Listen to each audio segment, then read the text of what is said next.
Donc, on va faire des exercices qui vont utiliser la poussée d'Archimède. On va prendre, par exemple, un caisson homogène ou un chaland, une barge, et on va essayer de calculer bien souvent leur tirant d'eau. Donc, déjà, qu'est-ce qu'on va dire? Donc, en stabilité, bien souvent, on a un abus de langage. On a un abus de langage, c'est-à-dire que la masse volumique, on l'a toujours vu, là, ça s'exprime par ρ en kilogrammes par mètre cube. Ça, c'est l'unité légale du système international. Et en stabilité, eh ben, on note souvent et on fait un amalgame entre la densité et la masse volumique. Puisque là, par exemple, dans les exercices, on vous dit masse volumique notée D exprimée en tonnes par mètre cube. Donc, on voit bien que c'est D, mais on parle bien de masse volumique et exprimée en tonnes par mètre cube. Et en plus, on n'utilise pas tout à fait l'unité légale, puisqu'on utilise des tonnes par mètre cube au lieu des kilogrammes par mètre cube. Ensuite, on me donne la densité de l'eau douce. Donc, la masse volumique de l'eau douce.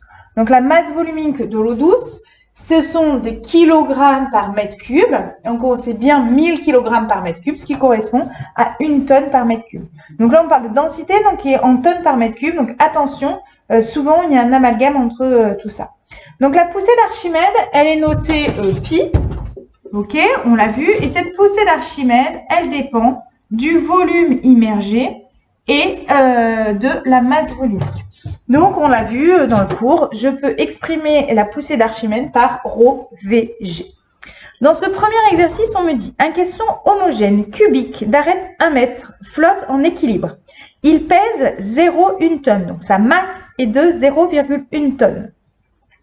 Calculez son enfoncement s'il flotte dans une eau qui sera une eau douce. Donc ici, on va représenter mon cube. Donc mon cube, c'est un cube d'1 mètre d'arête. La masse, elle est de 0,1 tonne. Si elle est de 0,1 tonne, ce qui correspond à 0,1 10 puissance 3 kg. Si je représente ce cube ici, partiellement immergé, je peux dire que la partie immergée, c'est ce qu'on appelle en nave, en sable plutôt, le tirant d'eau. Et donc, quelles vont être les forces qui vont s'appliquer sur ce truc-là? Je vais avoir d'un côté la poussée d'Archimède. Donc, la poussée d'Archimède, c'est une force ici qui va être représentée, donc qui est une force qui s'applique sur le volume immergé. Donc, le volume immergé, c'est ce volume-là que j'ai, qui est ici. Et en même temps, je vais avoir une autre force qui va s'appliquer sur ce cube-là. Et cette autre force, ce sera le poids. Donc, en fait, j'ai deux forces. Et pour que mon cube soit à l'équilibre, il faut bien que somme des forces soit égale à 0. Et donc, que en valeur absolue, pi soit égal au poids. Donc, la poussée d'Archimède, pour que ce soit à l'équilibre, la force doit être égale au poids. Donc, tout ça en valeur absolue. Maintenant, pi, qu'est-ce que ça vaut? Donc, la poussée d'Archimède, pi, ça vaut ρ fois V fois G. On l'a vu. Le poids, c'est égal à quoi? À la masse, P égale mg, donc c'est égal à la masse, multiplié par G. Donc, je peux éliminer G et je peux exprimer mon volume en me disant que mon volume, qu'est-ce que c'est? Mon volume, c'est quoi? Donc, c'est le tirant d'eau multiplié par 2 fois l'arête. L'arête au carré. Donc, puisque j'ai ici, donc si je représentais ici, par exemple, mon tirant d'eau, donc je vais avoir ici mon tirant d'eau, donc c'est-à-dire la hauteur d'eau du cube immergé. Et donc, ma hauteur d'eau, a priori, elle devrait être inférieure à 1 mètre, on va voir. Et je vais avoir le volume immergé ici, qui est bien égal à 1 mètre fois 1 mètre, donc la surface, multipliée par la hauteur. Et cette hauteur d'eau, ici, correspond au tirant d'eau. Donc, ici, si je veux calculer ma poussée, donc je vais avoir mon équation que je réécris, ρ fois tirant d'eau fois A au carré égale la masse. Si je veux mon tirant d'eau, et bien mon tirant d'eau est donc égal à la masse sur ρ fois A au carré. Donc ici, je vais tout mettre en unité légale. Donc la masse, on a dit 0,1 tonne, ce qui me fait 0,1 10 puissance 3 sur ρ 1000, puisque je suis dans de l'eau douce, fois A au carré, 1 au carré. Ce qui me donne ici 0,1 mètre. Alors, mon tirant d'eau, il vaut 0,1 mètre. Donc, mon tirant d'eau ici est égal à 0,1 mètre. Donc, ça signifie, donc, 0,1 mètre correspond à 10 cm. Donc, premièrement, on demandait de calculer l'enfoncement s'il flotte en eau douce. Donc, si mon cube flotte dans une eau douce, il aura un tirant d'eau, donc une hauteur immergée de 0,1 mètre, soit 10 cm.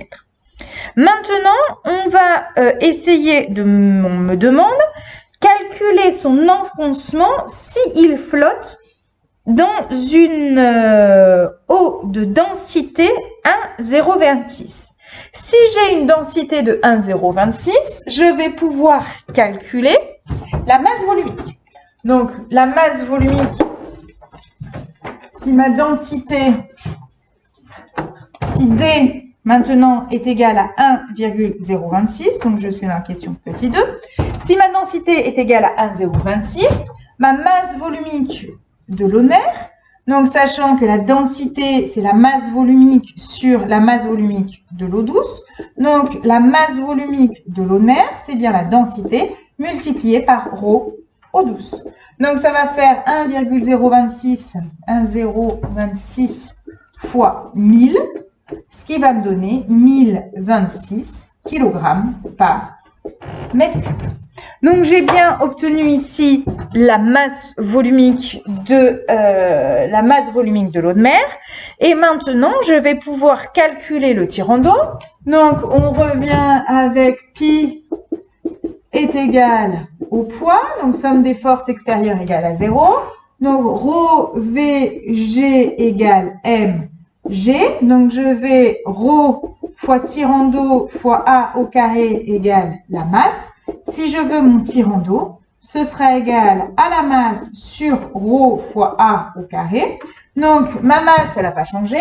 Donc, 0,1 10 puissance 3. Ma masse volumique de l'eau de mer a changé. Donc, c'est 1026 fois 1 au carré. Maintenant, mon enfoncement sera de 0,097 mètres, ce qui fait 9,7 cm. Donc, j'ai un enfoncement moins important dans l'eau de mer que dans l'eau douce. C'est normal, c'est pour ça qu'on dit que l'eau de mer porte plus que l'eau douce. C'est ce qu'on dit.